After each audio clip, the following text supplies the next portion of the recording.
This is an overview of the Gonzales versus Raich case given by Group 10 in Jeffrey Nielsen's Strategy 6310 Business Law course, given by Cody Fidel, Eric Blodgett, and Patrick Ireland. As an overview and some background on this case, in 1970, the U.S. Congress passed the Controlled Substances Act. This act categorized illegal drugs into different categories and schedules and restricted their sale, purchase, and possession. This act included and restricting the use of marijuana. California in 1996 enacted the Compassionate Use Act, which allowed individuals of the state of California to grow and consume marijuana for approved legitimate medical reasons. The respondents Angel Raich and Diane Monson are California residents who suffer from a variety of medical conditions and have been prescribed by their physicians to take marijuana to alleviate their symptoms. Both have means of growing the marijuana free of charge for their own use.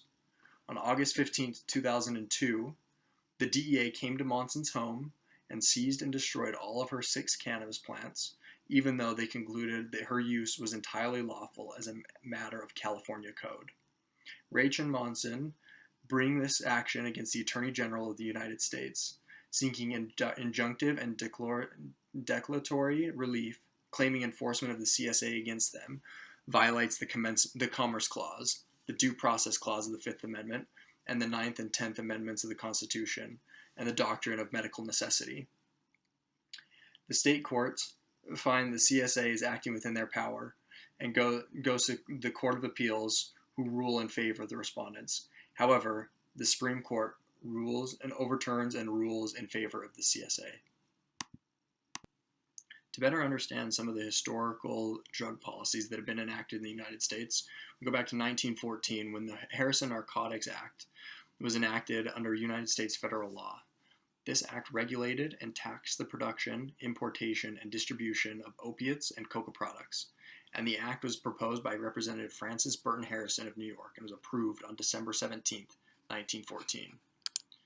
Later in 1937, the Marijuana Tax Act of 1937 was enacted on August 2nd, and this placed the United States tax on the sale of cannabis.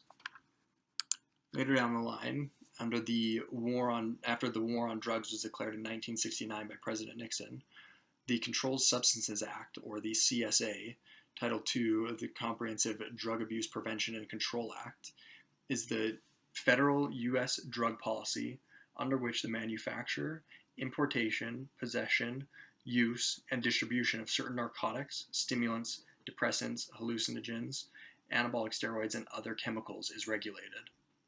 The CSA was signed into law by President Richard Nixon on October 27, 1970.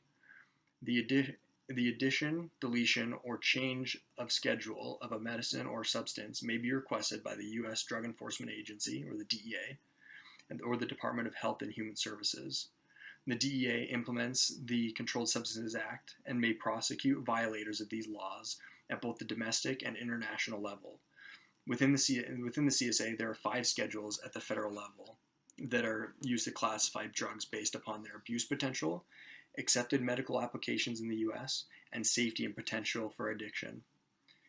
Individuals who order, handle, store, or distribute controlled substances must be registered with the DEA to perform these functions, or face severe fines or potentially even jail time. Diving in a little bit deeper into the Controlled Substances Act, the main objective of the CSA was to conquer drug abuse and to control the legitimate and illegitimate traffic in these controlled substances. In enacting the CSA, Congress classified marijuana as a Schedule I drug, which is the top. Schedule I drugs are categorized as such because of their high potential of abuse, lack of any acceptable medical use, and absence of any accepted safety for use in medically supervised treatment, making it a criminal offense. Schedule I is the most severe of the 5 schedules of which the DEA classifies these substances.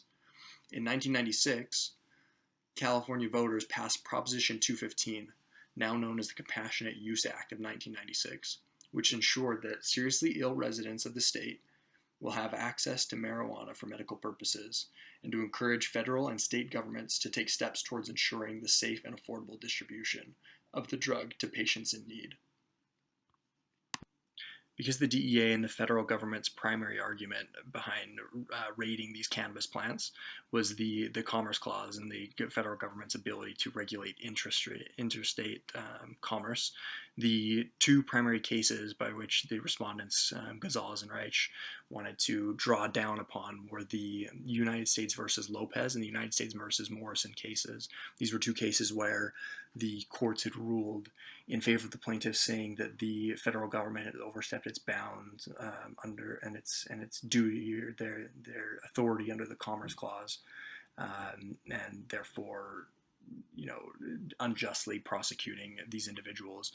The first case, the United States versus Morrison, comes off the back of the Violence Against Women's Act of 1994, which gave the victims of gender-based violence the ability to seek monetary damages from those who had inflicted this harm on them, regardless of whether or not the individuals were actually charged in court and found guilty of such crimes.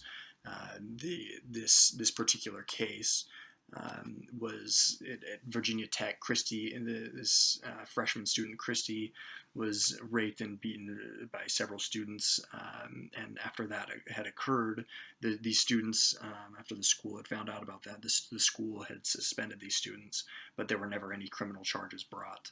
After finding that out, Christy, sought after some punitive damages and wanted to receive monetary compensation for the off the back of this horrific instance, and however, under the courts ultimately ruled that this was not in fact a just use of the Commerce Clause, and that the federal government had, and that specifically the Violence Against Women's Act was an overstepping the Commerce Clause. The case that makes is a little bit more clear cut is the United States versus Lopez case, where high school senior Alfonso Lopez walked into a San Antonio high school carrying a concealed weapon, and he was charged with violating a Texas law that banned firearms in school. The next day, he was charged under the federal law, the Gun-Free School Zones Act, and ultimately the government, the federal government, was asserting that the law, the Federal Gun-Free Zones Act, the Gun-Free School Zones Act, was related to interstate commerce, because guns in school led to gun violence, and that people would be reluctant to travel through these areas where violence occurred.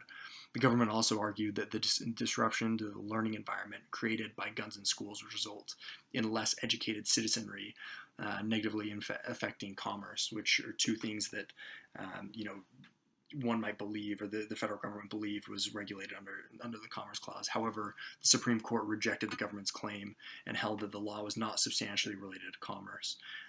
As such, that ruling was overturned and was a key case that Gonzales and Raich could rely on.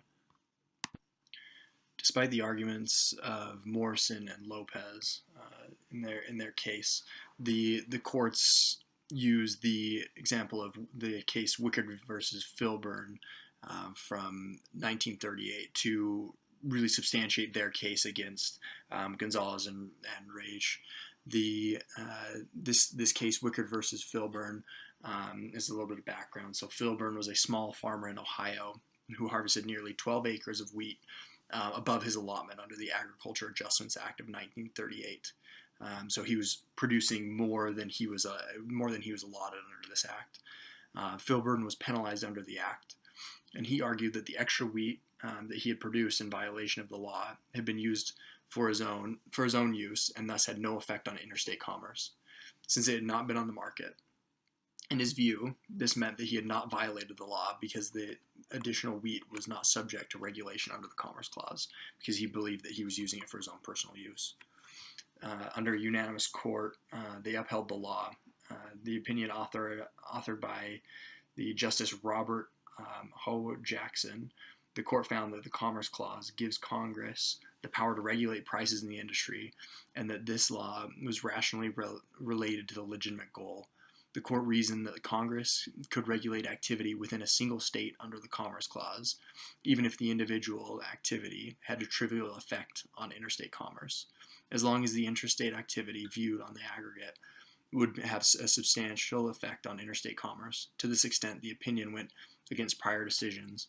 It had been analyzed whether an activity was local or whether its effects were direct or indirect, which directly kind of it shot down the belief of Gonzales and Raich that their marijuana use was for purely personal reasons. This kind of flew in the face of that, and really gave the court something, kind of something to sink its teeth into, and to say, look, producing above and beyond what is able to be consumed by you, giving the DEA the right to proceed with removal of these plants.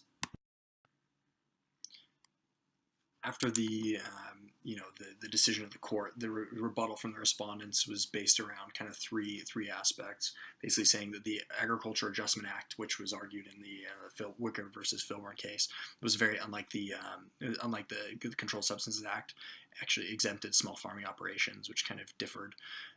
The Wickard case also, involved a quintessential economic activity, which is a commercial farm of wheat, which, in the case of Gonzales and Raich, they were not operating such a farm. It's a far cry from their 6 marijuana plants that they were operating, and not selling any of, just using it for their own personal use. And they also argued that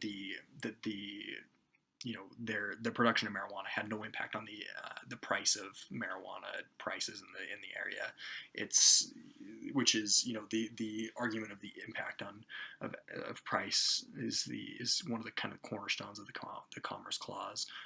If you can't argue that there was no impact to the price, could make it difficult to argue the Commerce Clause. However, the court countered and basically said that under the Filburn case, his market was also trivial himself. He's talking about 16 extra acres. It's not a huge amount. He was also arguing that he was producing for his own consumption. These two things kind of, and the courts have never required Congress to make these findings in order to legislate. These three things really kind of shot holes in their case and led to the court's decision. So after hearing the case and the rebuttals, the court ultimately concluded that this is a effective use of the Commerce Clause, and the Congress did have the power, and the federal government and the DEA did have the power to intervene here, as the production of this marijuana did have a likely effect on interstate commerce, kind of arguing that drug dealers would flock to this area,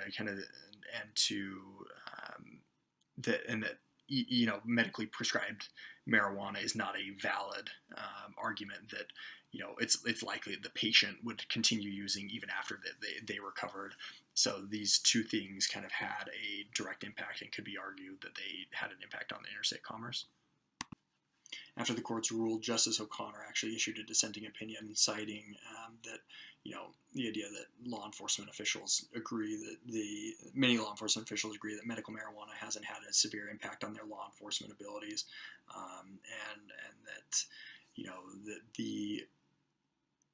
the massive interstate marijuana market that already exists could not have been impacted by these 6 plants, or potentially it would be hard to argue that it could be impacted by the medical marijuana community, as even though it's operating in the black market, you can't argue that there is not a massive market that's already underway, and that it's hard to argue that this would have a significant impact in that marketplace.